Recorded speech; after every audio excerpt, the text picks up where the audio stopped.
Suara srek-srek-srek dari sapu lidi yang bergesekan dengan semen teras masjid adalah alarm alami bagi warga kampung Asri.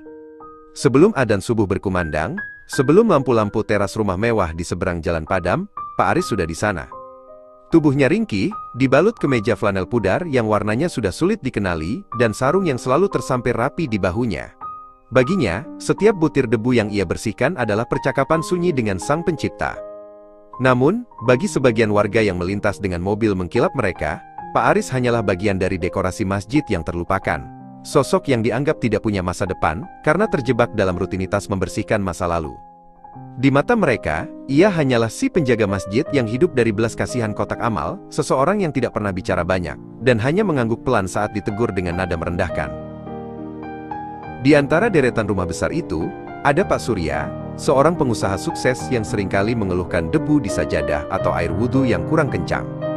Suatu pagi, saat matahari baru saja mengintip, Pak Surya menghentikan langkahnya tepat di depan Pak Aris, yang sedang merapikan sandal jamaah. Dengan nada bicara yang sombong, Pak Surya meletakkan uang Rp10.000 yang kumal ke dalam saku baju Pak Aris. "Ini buat kopi Pak Aris. Tolong ya, kaca jendela sebelah kiri itu agak buram, kurang enak dilihat kalau saya sholat di sana," ujarnya, tanpa menatap mata Pak Aris. Pak Aris hanya tersenyum tipis, menerima uang itu dengan tangan gemetar, lalu menyimpannya dengan sangat hati-hati di saku celana bagian dalam, seolah uang itu adalah harta karun yang paling berharga di dunia. Pak Surya berlalu dengan langkah angkuh, merasa telah melakukan kebaikan besar hari itu. Namun, ada satu sosok yang selalu memperhatikan Pak Aris dengan tatapan berbeda. Bimo, seorang remaja yatim yang tinggal di gang sempit di belakang masjid. Ayah Bimo meninggal 2 tahun lalu, meninggalkan ibunya yang harus bekerja keras menjadi buruh cuci. Bimo sering duduk di teras masjid setelah sekolah, mencoba mengerjakan tugas matematika yang rumit di bawah lampu neon yang terkadang berkedip. Pak Aris seringkali datang membawakannya segelas teh manis hangat, atau sisa gorengan yang ia beli di warung depan. "Belajar yang rajin, Le. Ilmu itu satu-satunya sayap yang bisa membawamu terbang keluar dari kemiskinan," bisik Pak Aris suatu sore. Bimo hanya mengangguk sedih. Ia tahu ibunya sedang pusing memikirkan biaya daftar ulang SMA yang selangit. Ia merasa mimpinya akan terkubur di lantai masjid ini, sama seperti debu yang disapu Pak Aris setiap pagi. Kecurigaan warga mulai muncul ketika Pak Aris terlihat sering meninggalkan masjid pada jam-jam ganjil. Bu RT sempat melihat Pak Aris masuk ke dalam sebuah bank swasta besar di kota, dengan pakaiannya yang kumal. Gosip pun menyebar secepat api di atas rumput kering. "Jangan-jangan Pak Aris itu cuma pura-pura miskin untuk menarik simpati," bisik seorang ibu di warung. "Atau mungkin dia pakai uang kotak amal buat main judi," timpal yang lain. Suatu siang, Pak Surya melihat Pak Aris sedang berbicara serius dengan seorang pria berpakaian rapi di sudut kantor pos. Pak Aris tampak menyerahkan bungkusan plastik hitam, dengan gerakan yang sangat rahasia. Prasangka buruk pun semakin menebal di hati warga kampung Asri. Mereka mulai menjaga jarak, dan sapaan Pak Aris yang biasanya terdengar tulus, kini berubah menjadi bisikan-bisikan penuh selidik. Di warung Pok Minah, suasana semakin panas. Pak Surya memimpin obrolan tentang perilaku mencurigakan Sang Marbot. "Saya pernah lihat, dia menghitung tumpukan uang di kamarnya yang kecil itu. Bayangkan, dari mana asalnya kalau bukan dari uang masjid?" seru Pak Surya dengan wajah memerah. Sementara itu, di pojok warung, seorang tetangga lain hanya bisa menggeleng-gelengkan kepala. Mereka lupa bahwa selama 10 tahun Pak Aris bekerja, tidak pernah ada Rp1 pun uang masjid yang hilang. Mereka menutup mata pada kenyataan bahwa Pak Aris hanya makan nasi garam setiap harinya.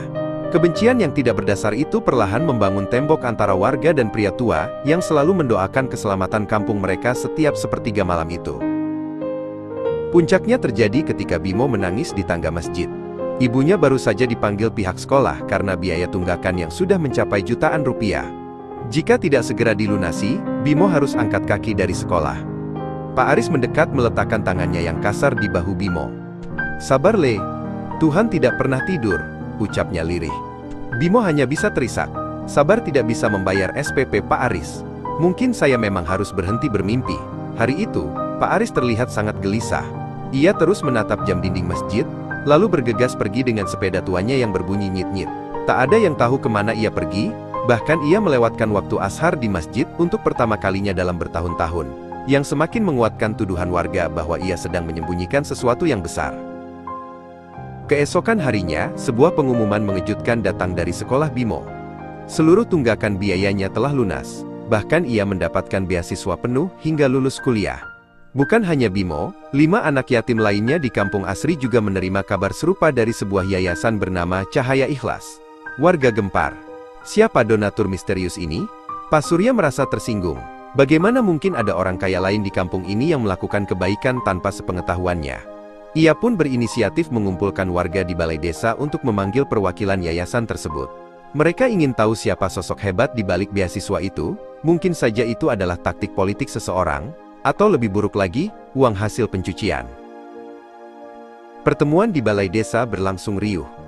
Pak Surya berdiri di depan, sementara warga berbisik-bisik penuh tanya. Tak lama kemudian, seorang pria berkacamata dengan tas jinjing masuk.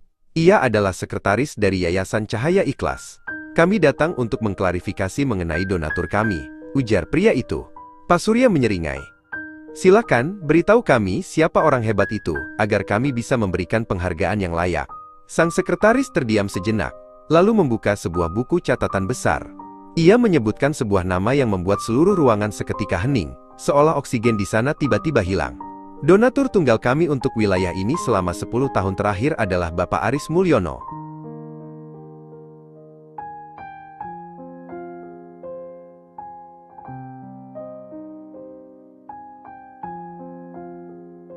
Tidak mungkin, teriak Pak Surya. Dia itu cuma marbot masjid yang saya kasih 10.000 kemarin. Sang sekretaris tersenyum sedih. Pak Aris adalah pemilik sah dari tanah luas di ujung desa ini, yang ia jual 10 tahun lalu. Uang hasil penjualannya tidak ia gunakan untuk membangun rumah mewah, melainkan disimpan di yayasan kami untuk membiayai anak-anak yatim. Ia juga menyetorkan hampir seluruh gaji marbotnya dan hasil memulung botol plastik setiap malam ke rekening ini. Beliau hanya menyisakan sedikit sekali untuk makan nasi dan tempe. Bimo, yang berdiri di pintu, langsung berlari mencari Pak Aris. Ia menemukan Pak Aris sedang di belakang masjid, mencuci mukena-mukena kusam milik jamaah dengan tangan tuanya. Bimo memeluk pria tua itu sambil menangis sejadi-jadinya, menyadari bahwa pahlawan yang ia cari selama ini adalah orang yang selalu memberinya teh manis hangat saat ia lapar.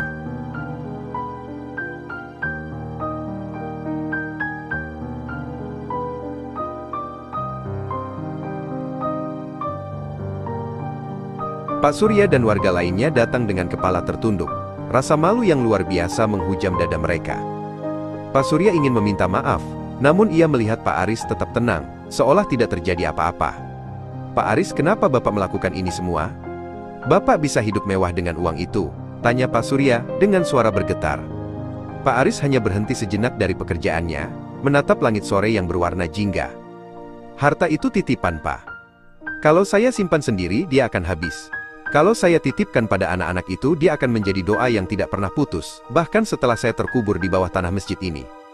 Sejak hari itu, suara sapu lidi Pak Aris tidak lagi terdengar sebagai gangguan, melainkan sebagai melodi paling indah di Kampung Asri.